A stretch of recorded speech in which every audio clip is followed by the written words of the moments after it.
नमस्ते दोस्तों। आज मैं ये वीडियो स्पेशली रिलायंस एजीएम के रिलेटेड बना रहा हूँ और ये वीडियो इसलिए ख़ास है क्योंकि जिस हिसाब से रिलायंस की एजीएम में एमडी चेयरमैन मुकेश अंबानी ने जो अनाउंसमेंट किए हैं वो अनाउंसमेंट इंडियन इंडस्ट्रीज़ को, बिजनेसेस को पूरी तरह बदल देने वाले हैं। जैसे कि आज उन्होंने ये अनाउंसमेंट किया कि जियो प्लेटफॉर्म में गूगल इन्वेस्टमेंट कर रहा है। जो मैंने अपने पिछले वीडियो में भी आपको बताया था कि ऐसा एक सोर्सेस है, न्यूज़ है, वो फाइनल हो गया। लेकिन गूगल इन्वेस्टमेंट स्ट्रेटजिक इन्वेस्टमेंट है, वो 4G और 5G सस्ते स्मार्टफोन बनाने के लिए मार्केट में आ रहे हैं।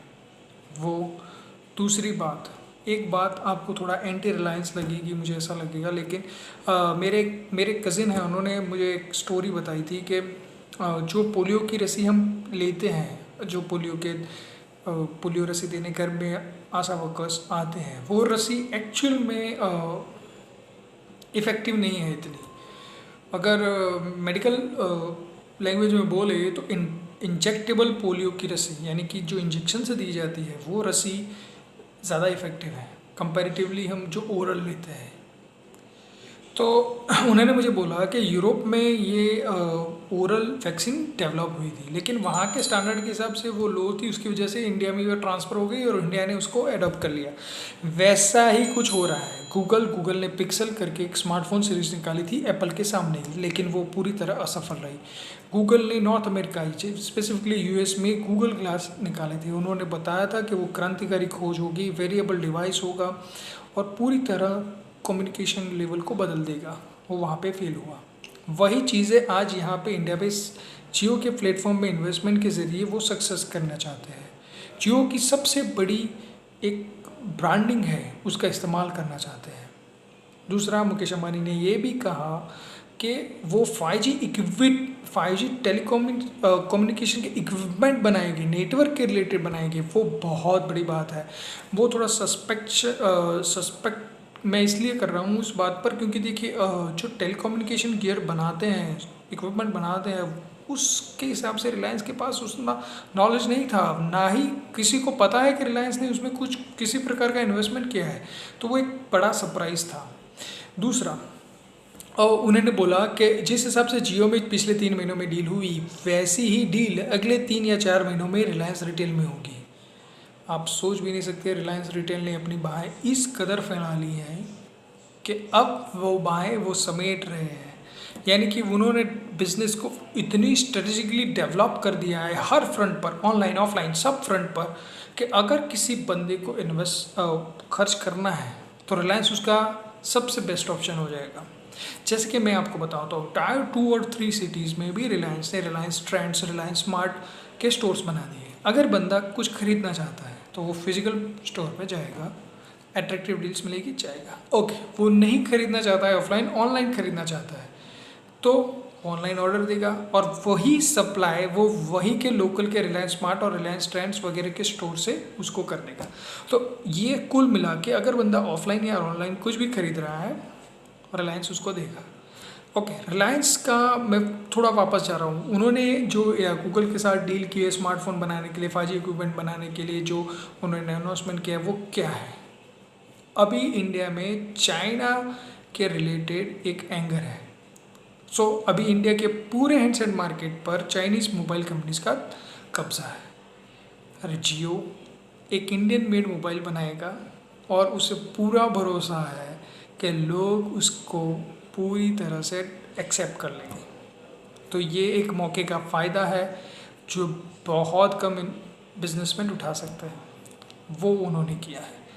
दूसरा, उनकी ओवरऑल रिटेल स्ट्रेटजी सिर्फ साफ में अगर सिर्फ 2 सेंटेंस में बता दूँ तो इंडिया में 10 करोड़ लोग ऐसे हैं जो अपनी बेसिक ज़रूरत, यानी कि रोटी कपड़ा मकान से ऊपर उठकर खर्च करते हैं। यानी कि वो उनकी नीड उनकी इनकम से पूरी हो जाती है, उसके अलावा वो खर्च करते हैं। रिलायंस ये चाहता है कि वो 10 करोड़ लोग वो अपना रोटी कपड़ा मकान की तो जो ज़रूरत है वो रिलायंस के साथ ले ही लें, लेकिन उसके अलावा अगर जो भी कुछ वो खर्च कर रहे हैं वो रिलायंस के जरिए ही करें। यानी कि उनका सीधा और साफ टारगेट है 10 करोड़ लोग साल के 50,000 रुपये का सामान या सर्विसेज रिलायंस के पास से खरीदें। कुल हिसाब से 5 लाख करोड़ का रिटेल का बिजनेस होना चाहिए। यही उनका टारगेट है, पहला टारगेट है। मैं ये बोल रहा हूँ 2-3 साल में वो ये टारगेट अचीव करना चाहता है। सिंपल और सरल बात। उसके लिए उन्होंने फिजिकल ऑनलाइन सब जगह पर अपना डेवलपमेंट कर दिया है। और दूसरा, वो अब अपने आप भी मैन्युफैक्चरिंग करना चाहते हैं। सो सीधा मतलब है, मैं जो बनाऊंगा अपने ऑनलाइन ऑफलाइन स्टोर्स पर बेचूंगा। अगर आप बना रहे हैं तो कहाँ जाओगे भाई? मेरे जैसा प्रेजेंस कहाँ देगा आपको? आपको मेरे पास ही अपना सामान बिकवाने के लिए आना पड़ेगा। तो रिलायंस सबसे बड़ा ट्रेडर, मैन्युफैक्चरर सब बनने वाला है। एक हिसाब से आप ये समझ लीजिए कि पूरे देश के बिजनेसेस ऊपर डायरेक्टली और इनडायरेक्टली रिलायंस अपना, मैं बोल सकता हूँ प्रभुत्व, जिसे मैं गुजराती वर्ड है कि वो अपना डोमिनेंस क्रिएट कर लेगा। और सबसे अच्छी बात यह है कि उसको सभी फ्रंट पर ये डोमिनेंस बनाने के लिए और मेंटेन करने के लिए सपोर्ट मिल रहा है, सभी फ्रंट पर।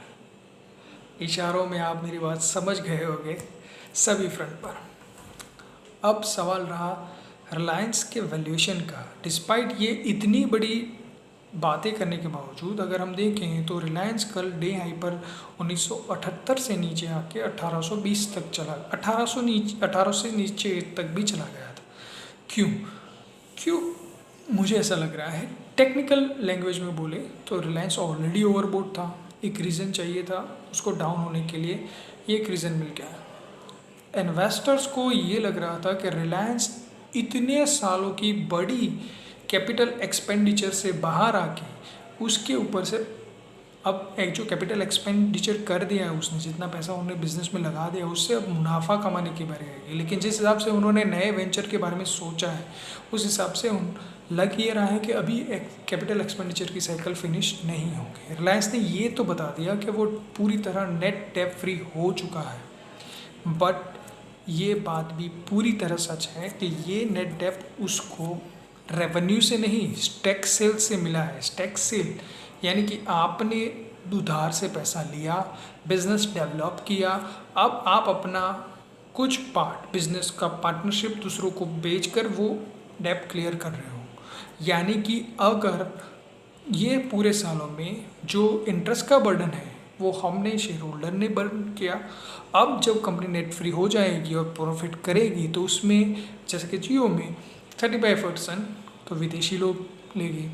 तो और रिलायंस का जो होल्डिंग पैटर्न है वो एक होल्डिंग कंपनी की तरह बन जाएगी। O2C बिजनेस यानी कि ऑयल टू केमिकल बिजनेस पूरी तरह से इसमें से बाकात हो चुका है। लग रहा है कि अगले 4-5 सालों में उसका महत्व ही रिलायंस के लिए ख़त्म हो जाएगा, जिस हिसाब से उन्होंने रिटेल और टेलीकॉम की बात की है। रिलायंस ने टेलीकॉम को एक अलग लेवल पर ले गए हैं। भारती और आइडिया इससे अभी बहुत दूर हो चुके हैं। उन्होंने एक ऐसा लेवल क्रिएट कर दिया है कि जहाँ तक जाने के लिए भारती को बहुत मेहनत करनी पड़ेगी। आइडिया तो अभी सस्टेन करने के लिए भी जैसे कि आप बोल रहे हो बहुत मेहनत कर रहा है।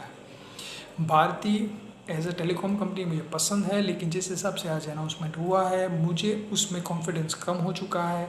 इस लेवल पर अगर किसी ने मेरे रिकमेंडेशन के बाद बाय किया हो तो थोड़ा बहुत एग्ज़िट कीजिए, 30% एग्ज़िट कीजिए। थोड़ा नीचे आए यानी कि 500 रुपये आए उससे नीचे आए तब एंट्री लीजिएगा।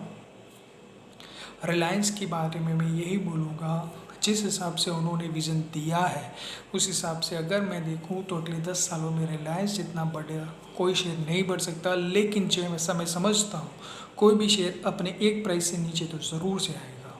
मुझे ये लग रहा है रिलायंस में अगर आप इन्वेस्टमेंट करना चाहते भी हैं तो 1700 से नीचे धीमे धीमे इन्वेस्टमेंट स्टार्ट कीजिए। अभी इस विज़न के ऊपर आके बाय करना बहुत जल्दबाजी होगी और समय की करवट कभी भी बदल सकती है, तो सबसे ज़्यादा बड़ी कंपनी भी कभी मात खा सकती है। एक सरप्राइजिंग फैक्टर मुझे ये लगा कि रिलायंस ने अपने ऑयल मार्केटिंग कंपनीज के वैल्यूएशन सिर्फ और सिर्फ 15,000 करोड़ में बेच दी, जबकि उसमें से बहुत बड़ा प्रॉफिट आने की पूरी गुंजाइश थी।